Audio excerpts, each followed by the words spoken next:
আজকে সন্ধ্যার পর থেকেই জিলহজ মাসের দামি 10 দিন শুরু হয়ে যাবে। এই জিলহজ মাসের 10 দিন কেন এত দামি জানেন? এর কারণ হচ্ছে এই 10 দিনের মধ্যে একটা দিন আছে ইয়াউমুল আরাফার দিন।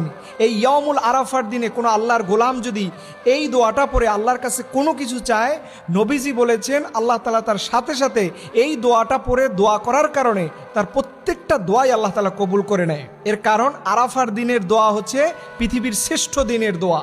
এর জন্য এই দোয়াটা মুখস্থ করে ইয়াউমুল আরাফার দিনে সবাই পড়বেন, লা ইলাহা ইল্লাল্লাহু ওয়াহদাহু লা শারীকা লাহু লাহুল মুলক ওয়া লাহুল হামদ ওয়া হুয়া আলা কুল্লি শাইইন কাদির।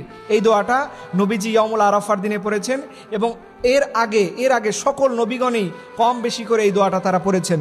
এবং নবীজি বলেছেন ইয়াউমুল আরাফার দিনে কেউ যদি একটা রোজা রাখে তাহলে ওই বান্দার আগের এবং পরের পুরো 1 বছরের গুনাহ আল্লাহ তাআলা ক্ষমা করে দিবেন। বিশেষ করে যারা কোরবানি দিবেন, আজকে সন্ধ্যার পর থেকে আপনারা নখ, চুল, গোপন অঙ্গের পশম এই জাতীয় যত পরিষ্কার পরিচ্ছন্নতার কাজ আছে এগুলো সন্ধ্যার আগে আপনাকে সেরে ফেলতে হবে। এবং আপনি যখন কোরবানি দিয়ে ফেলবেন, এই কোরবানি করার পরে পুরো শরীরের মোষ, চুল আবার যেগুলো বড় হয়ে যাবে সেগুলো কাটবেন। এই 10 দিনের মধ্যে আপনি কোনো কিছুই আর কাটতে যাবেন না। এবং নবীজি বলেছেন এই 10টা দিনের মধ্যে বেশি বেশি পরিমাণে নফল ইবাদত করা। যদি সুযোগ হয় আপনি